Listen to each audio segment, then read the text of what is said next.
നമസ്തേ, കാളിപുത്രൻ എന്ന യൂട്യൂബ് ചാനലിലേക്ക് സ്വാഗതം. ഞാൻ ഇന്നിപ്പം ഒരു വീഡിയോ ഒക്കെ ചെയ്യുന്നതെന്ന് പറഞ്ഞു കഴിഞ്ഞാൽ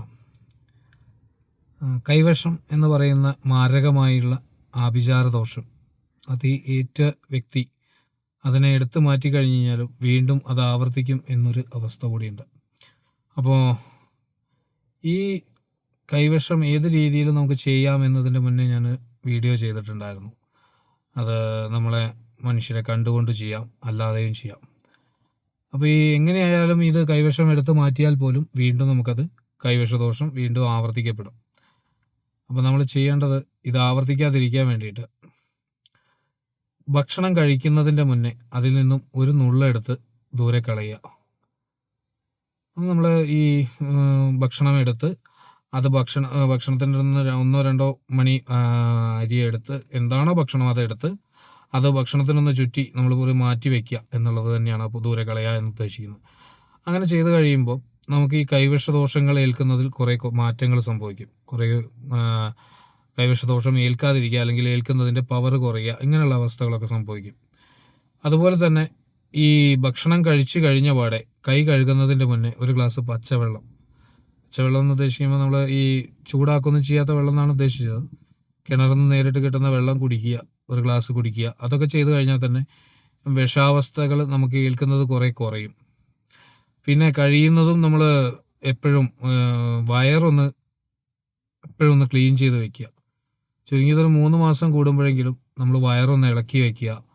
നമ്മളെപ്പോഴും ഒന്നിൽ അതായത് ചുരുങ്ങിയതൊരു മാസത്തിൽ എങ്ങനെയാക്കിയിട്ട് 2-3 ദിവസം ഭക്ഷണത്തിന് കൺട്രോൾ ചെയ്യുക. ഭക്ഷണത്തിന് കൺട്രോൾ ചെയ്യുക എന്ന് പറയുമ്പോൾ നമ്മൾ വേവിക്കാത്ത ഭക്ഷണങ്ങൾ കഴിക്കുക എന്ന് പറയും. അതായത് ഫ്രൂട്ട്സോ അല്ലെങ്കിൽ വെജിറ്റബിൾസോ അങ്ങനെ എന്തെങ്കിലും കഴിച്ചിട്ട് അങ്ങനെയൊക്കെ ചെയ്ത് കഴിയുമ്പോൾ എന്ന് പറഞ്ഞു കഴിഞ്ഞാൽ നമ്മുടെ ബോഡിക്ക് തന്നെ ഒരുപാട് വ്യത്യാസങ്ങൾ സംഭവിക്കും. നമ്മുടെ ശരീരത്തിലുണ്ടാകുന്ന ക്ഷീണങ്ങൾ, നമ്മുടെ ശരീരത്തിലുണ്ടാകുന്ന മറ്റ് അസുഖങ്ങൾ, ഇതിനൊക്കെ കുറേ മാറ്റങ്ങൾ സംഭവിക്കും. അതുകൊണ്ടാണ് പണ്ടുള്ള ആളുകൾ നമുക്ക് ഈ ഏകാദശി വ്രതങ്ങളും അല്ലെങ്കിൽ ഇങ്ങനെയുള്ള വ്രതങ്ങളൊക്കെ എടുക്കാനൊക്കെ പറഞ്ഞിരുന്നത്. ഒരിക്കലൂണ് അല്ലെങ്കിൽ ഉപവാസം ഇങ്ങനെയുള്ള കാര്യങ്ങളൊക്കെ ചെയ്യുന്നത് നമ്മുടെ ശരീരം തന്നെ സെറ്റാവാൻ വേണ്ടിയിട്ടാണ്. അതുകൊണ്ട് നമുക്ക് ദേവനിൽ പ്രീതി വരുമോ ഇല്ലയോ എന്നത് രണ്ടാമത്തെ കാര്യം. ആദ്യത്തെ തന്നെ അതിന് ഏറ്റവും കൂടുതൽ നമ്മളിത് കാണിക്കുന്നത് തന്നെ നമ്മുടെ ഈ കൈവശദോഷങ്ങളോ അല്ലെങ്കിൽ മറ്റുള്ള കാര്യങ്ങളോ ഒക്കെ ഒന്ന് ക്ലിയർ ആയി പോവുക, നമ്മുടെ ബോഡി ഒന്ന് സെറ്റാവുക, ബോഡിയിലുള്ള ഈ അനാവശ്യമായിട്ടുള്ള അവസ്ഥകൾ. കാരണം നമ്മളിപ്പോൾ നമ്മൾ കഴിക്കുന്നത് അധികം ജങ്ക് ഫുഡുകളാണ്. അപ്പോൾ ഇതിൻ്റെതായ ബുദ്ധിമുട്ടുകൾ നമ്മുടെ എല്ലാവരുടെ ശരീരത്തിലും ഉണ്ട്. ആരുടെ ശരീരത്തിലും നല്ല ശരീരം, കാണാൻ നല്ല ശരീരമാണെങ്കിൽ പോലും അത് ശരീരമായിട്ട് ഉപയോഗിക്കുന്ന അവസ്ഥയിലേക്ക് വളരെ കുറവാണ്. പണ്ടുള്ള ആളുകൾ ജിമ്മിലോ അല്ലെങ്കിൽ മറ്റുള്ള എക്സസൈസോ കാര്യങ്ങളോ ഒന്നും ആയിരുന്നില്ല. അവർ കറക്റ്റായിട്ട് അവരുടെ ബോഡി മെയിൻറ്റെയിൻ ചെയ്തിരുന്നു. ആ ബോഡി മെയിൻറ്റെയിൻ ചെയ്യാൻ ഉദ്ദേശിച്ചത് ഈ ഒരു രീതിയിലൊക്കെയാണ്. അല്ലാതെ ഇപ്പോൾ കറക്റ്റ് എന്താ പറയുക ഡയറ്റ് ചെയ്യുക അങ്ങനെയുള്ള അവസ്ഥകളൊന്നും ഉണ്ടായിരുന്നില്ല എന്നാണ് എൻ്റെ അറിവ്, എൻ്റെ വിശ്വാസം. അത് എത്രയും എനിക്ക് പറയാൻ പറ്റുള്ളൂ. കാരണം എൻ്റെ ഈ ഒരു പ്രായത്തിൻ്റെ ഇടയ്ക്കുള്ള അനുഭവമല്ല എനിക്ക് പറയാൻ പറ്റുള്ളൂ.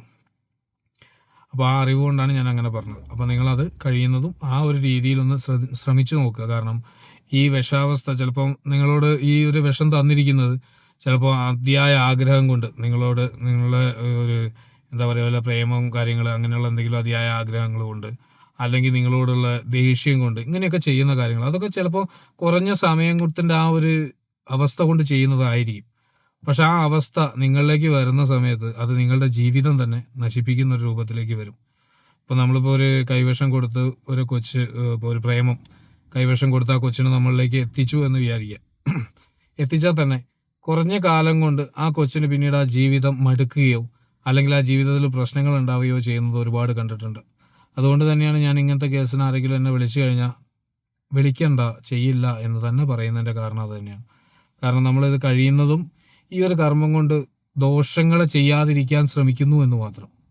എന്ന് വിചാരിച്ച് ഞാൻ വളരെ മാന്യനാണെന്ന്, ഞാൻ എന്താ പറയുക ഒരു സ്വാത്വിക ചിന്താഗതിക്കാരനാണ് എന്നല്ല. എന്നെ അടിച്ചാൽ ഞാൻ തിരിച്ചടിക്കും, അതാരായാലും. അതിപ്പോൾ അങ്ങനെ ആയിരിക്കണം മനുഷ്യനെന്ന് വിശ്വസിക്കുന്ന ഒരാളാണ്. നമ്മളൊരാളെ അനാവശ്യമായിട്ട് അങ്ങോട്ട് ഉപദ്രവിക്കാൻ പോകണ്ട, ഇങ്ങോട്ട് വന്നാൽ വീഡിയോയും വേണ്ട, അങ്ങനെയല്ലേ അതിൻ്റെ ശരി. അപ്പോൾ ആ രൂപത്തിൽ മുന്നോട്ട് പോകാം എന്ന് തന്നെയാണ് വിചാരിക്കുന്നത്. അപ്പോൾ കഴിയുന്നതും ഈ ഒരു രൂപത്തിൽ ഈ കർമ്മങ്ങൾ ദോഷമായി ചെയ്യാതിരിക്കാൻ ശ്രമിക്കുക എന്നുള്ളത് മാത്രം. അപ്പോൾ അതുകൊണ്ട് തന്നെ നിങ്ങൾ ഈ ഒരു രൂപം, കാരണം കൈവശം ഏറ്റു കഴിഞ്ഞാൽ പിന്നെ നമ്മളെ ഉപദ്രവിക്കാൻ പെട്ടെന്ന് കഴിയും. നമുക്ക് എന്ത് ചെയ്താലും പെട്ടെന്ന് എഫക്റ്റ് ആവും. അപ്പോൾ കഴിയുന്നതും ഈ കൈവശദോഷങ്ങളെ ഏറ്റവും കൂടുതലായിട്ട് ശ്രദ്ധിക്കുക. കാരണം അത് വിചാരിച്ച് കൈവശമുണ്ട് എന്ന് വിചാരിച്ച് നടക്കാനല്ല പറയുന്നത്. പിന്നെ കുറേയൊക്കെ നമ്മുടെ മനസ്സും കൂടി ശ്രദ്ധിക്കുക. കാരണം മനസ്സിൽ ഇപ്പം തോന്നുകയാണ്, അയ്യോ അങ്ങനെ ഒരാൾ എനിക്ക് ഇത് ചെയ്യാൻ, ഒരു ആഭിചാരം ചെയ്യാൻ ഉദ്ദേശിക്കുന്നുണ്ട് എന്ന് ചിന്തിച്ചു കഴിഞ്ഞാൽ തന്നെ നമുക്ക് ഓട്ടോമാറ്റിക്കലി ആ ആഭിചാരം നമ്മൾ തന്നെ അറിയാതെ നമ്മളിലേക്ക് വരും. ഇപ്പം നിങ്ങളിപ്പം ഒരാളെ ഉപദ്രവിക്കണമെങ്കിൽ ഏറ്റവും ചുരുങ്ങിയത് നമ്മളൊരു ചെറിയൊരു പട്ട് കഷ്ണത്തിൽ, ഒരു ചുവന്ന പട്ടിൻ്റെ കഷ്ണത്തിൽ കുറച്ച് തെറ്റിപ്പൂവും കുറച്ച് ഇതും എന്തെങ്കിലുമൊക്കെ പൂക്കളും കുറച്ച് അരിയും നെല്ലും ഒക്കെ പാടെ വെച്ച് ചുമ്മാ ഒരുത്തൻ്റെ വീട്ടിൽ കൊണ്ടുപോയി വെച്ചാൽ മതി. അവനത് കാണുന്ന സമയം മുതൽ അവനെ പിന്നെ ഭയം തുടങ്ങും. നമ്മളൊന്നും ചെയ്തില്ലെങ്കിലും നമ്മൾ ആഗ്രഹിക്കുന്ന രൂപത്തിൽ അവന് അനുഭവങ്ങൾ ഉണ്ടാവാൻ തുടങ്ങും. ഇത് മനസ്സിൻ്റെ കൂടി കുറച്ച് വിഷയങ്ങളുണ്ട്. കാരണം നമ്മളിപ്പോൾ ഏതൊരു ആഭിചാരമാണെങ്കിലും നമ്മൾ കേൾക്കില്ല എന്ന് നമ്മൾ ഉറച്ചു മനസ്സുകൊണ്ട് തീരുമാനിച്ചു കഴിഞ്ഞാൽ ഒരു പരിധി വരെ നമുക്കത് മെയിൻറ്റെയിൻ ചെയ്ത് വെക്കാൻ പറ്റും. നമസ്തേ.